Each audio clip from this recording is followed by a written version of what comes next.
Thank you very much, Damien. I think you've really given us the very strong arguments for changing the culture. And illustrated how that can be done. And of course, by changing the culture generally to make cities more bike friendly, we will also be working towards closing the gender gap, because as we've heard, risk factors and perceived lack of safety in cycling is one of the key reasons why so few women cycle. So I'm delighted that our last speaker is going to address some of those issues and promoting social inclusion through cycling, and that's Ivana Bedos, who's set up the organisation ROHR, which you'll all be familiar with, to offer affordable and environmentally sustainable transportation options. And since May 2008, ROHR has salvaged many bikes from the waste stream and works closely with youth groups. So really excited to hear from you, Anne.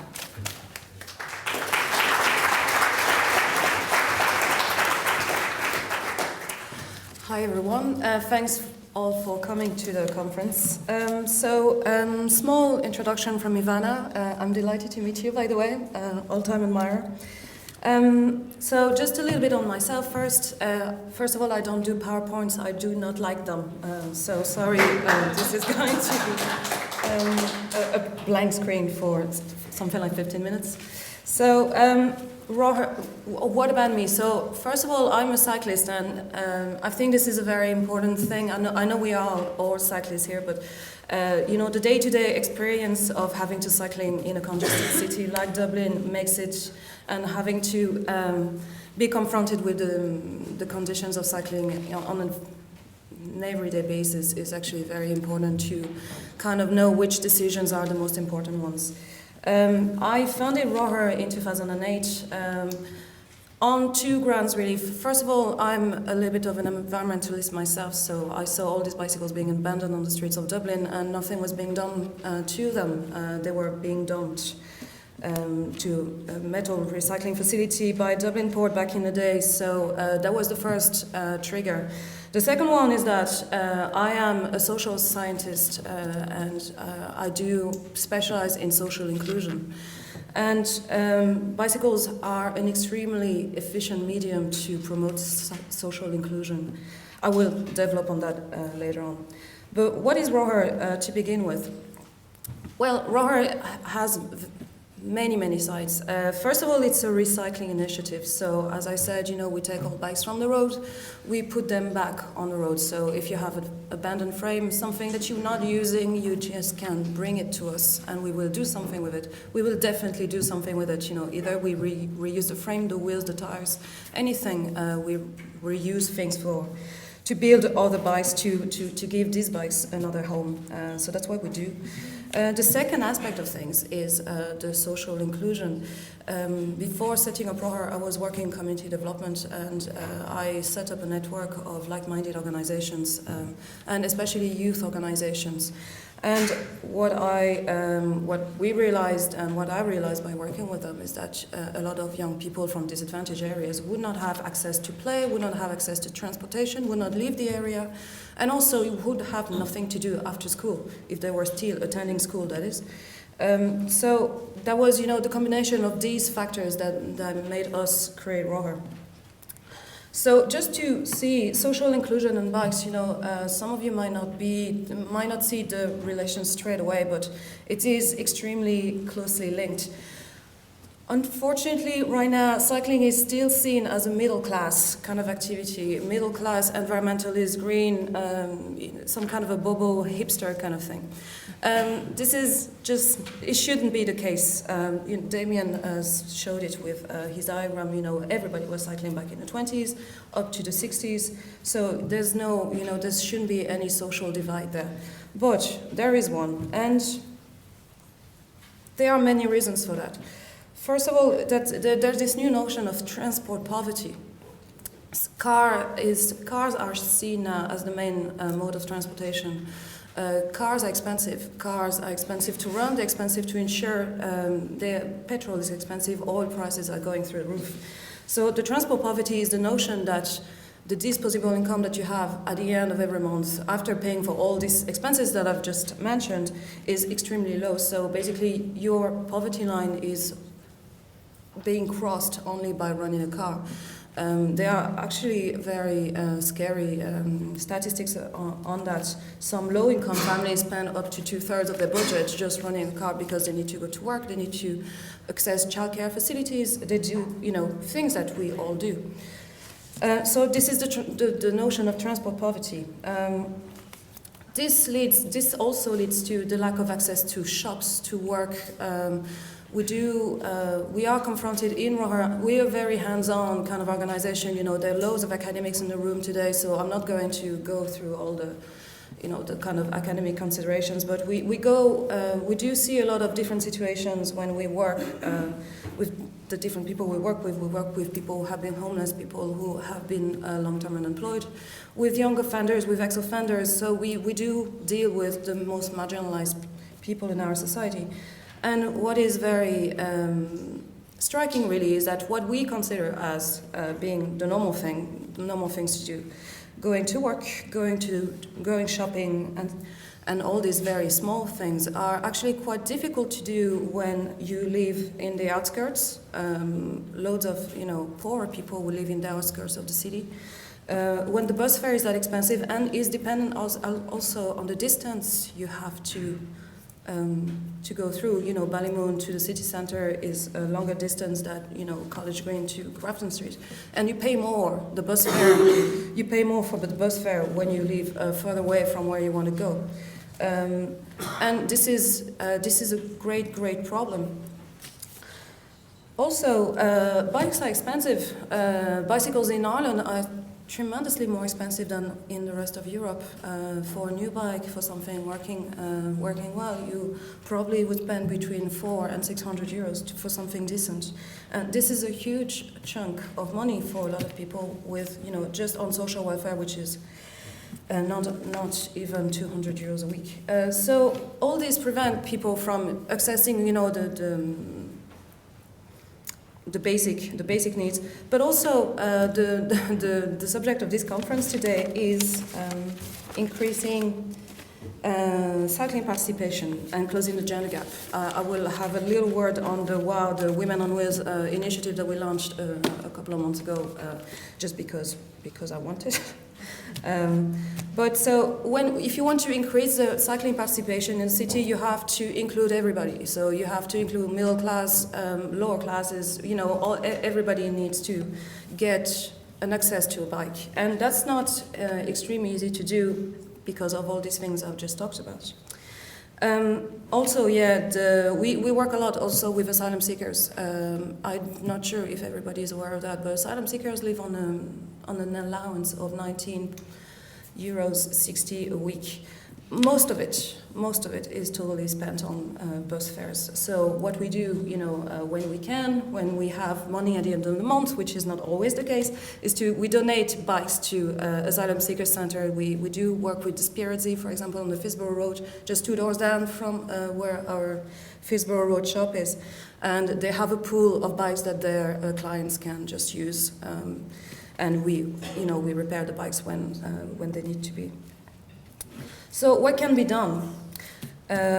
Also the Bike to Work scheme. The Bike to Work scheme was a fantastic initiative. In fairness, it increased the amount of cyclists by an incredible number, but it only applies to employed people. That's a tax break, and if you don't have an employer, you can't access it. So all those things really do not really target the people who are the most in need. And as I said, if you want to increase participation and cycling participation, you have to include everybody. So what can be done? Local initiatives such as Roher, I think, play an important role in increasing the amount of people cycling and including the most fragilized parts of our population. The bike donations work very well, and there's a bike rental thing that we would like to implement as well, funds permitted. That would allow a lot of kids from disadvantaged areas would not have, as I mentioned, access to bikes to play or to exercise, which is kind of a problem when the obesity rates are increasing as well, because kids grow up and they grow up very quickly, and it's expensive to buy a bike every time they need to change a bike, they need to upgrade. So we would like to implement a rental system where you could just exchange one bike against another while your child is growing up. Also, not only is it encouraging more people to cycle, but bicycles can be a fantastic way to create social inclusion by creating jobs and vocational training. Bicycles, or the bicycle industry creates jobs, especially now that it's on the rise, the amount of jobs that is created is increasing. And just because that's the subject I know the best, Roher has created 4 jobs internally since 2009, and God knows we're tiny, we really are small. And also, we train people, all these people that I was talking about referred to us by other organizations, such as Job Care, who deals exclusively with ex-offenders. We do train them, and so far, 7 of our volunteers have found jobs in other bike shops. But there's also, when we're talking about social exclusion, you're talking also about the lack of interaction with other people. We provide that. If we are not in a capacity to provide work, bicycles or the bicycle workshop or the Roher company actually provides a place where people can meet and exchange. And social exclusion is as much as financial as social in terms of not having the opportunity to actually exchange with other people. And then the last thing that needs to be addressed, really, if you talk about social inclusion and bicycles, is the accessibility of bicycles in terms of financials. Obviously, our bikes are second-hand, they're much cheaper. They're still not accessible to a lot of people. Our bikes range from, about 100 quid, to whatever amount of money, by the way. We need your money. If you want to shop with us, that's not a problem. You can spend as much as you want.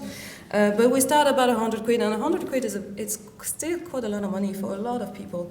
But we could make things work by creating other schemes. The rental bikes, same thing for Dublin bikes. You need a credit card. A lot of people do not have that.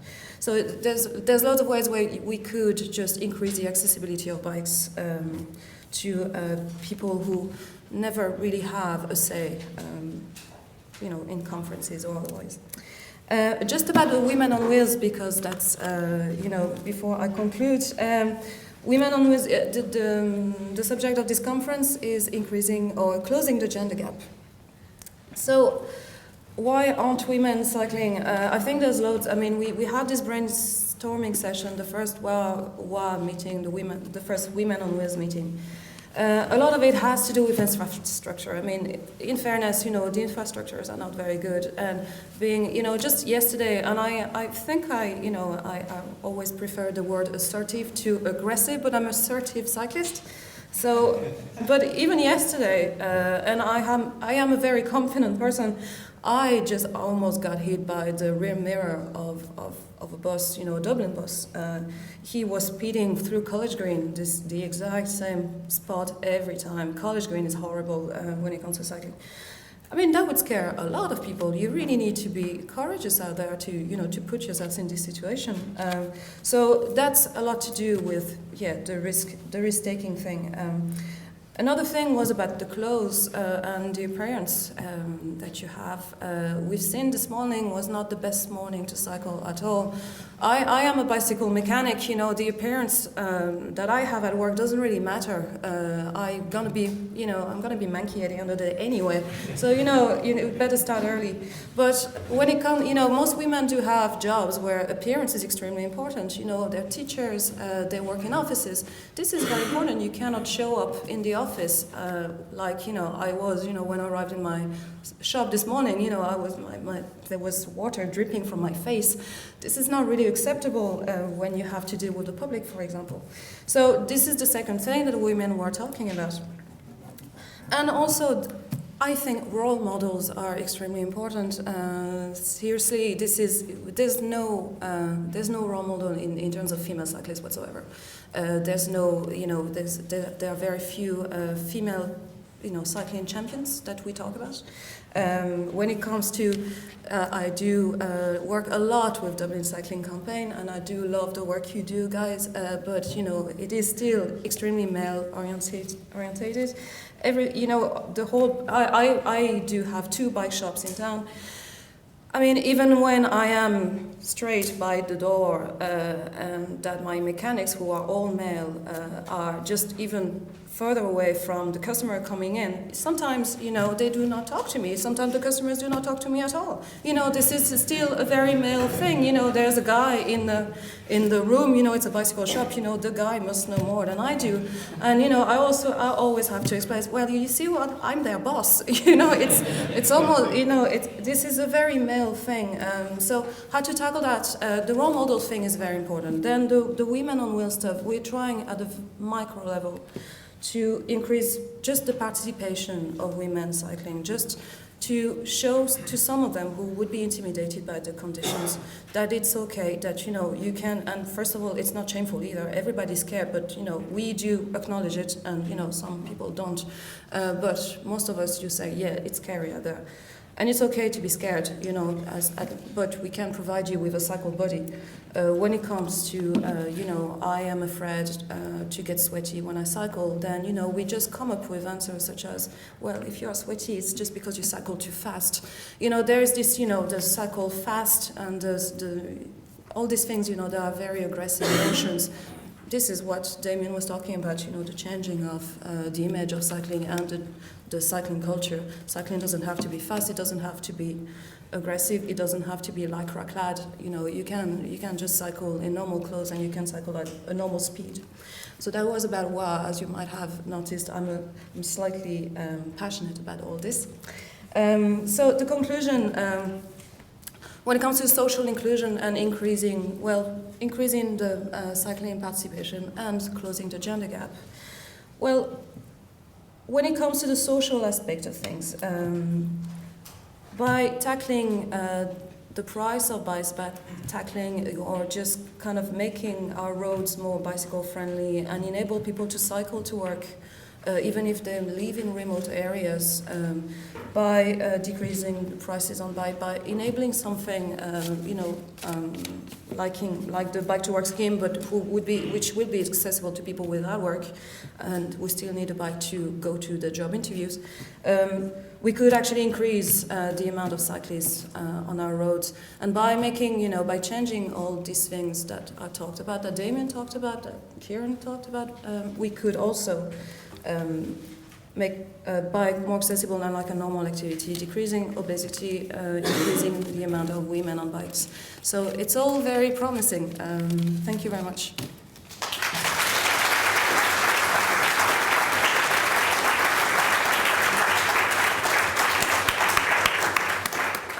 Thanks, Anne, and that was really wonderful. I think you've given us a sense of the brilliant work you're doing in Rother to promote social inclusion through cycling, and I think that's an important part of the overall culture of cycling we need to talk about. And the Women on Wheels initiative I'd read about, I thought I'll have to go to one of the meetings. It sounds great. I'd also read about, I don't know if anyone's here from Monthly Cycles, the women's cycling group that meets monthly cycles. Anyway, okay.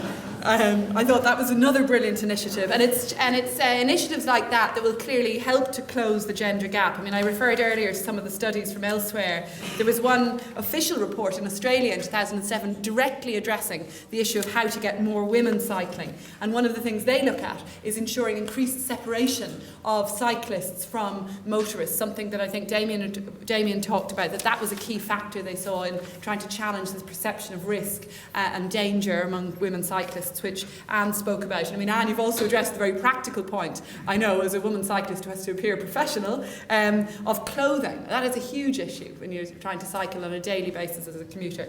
And I do think it's about trying to change the image of how people see cyclists. Damien's picture at the end of the sweaty man in the cycling gear reminded me of the concept of the mammals, which some of you will be familiar with. Middle-aged men in lycra.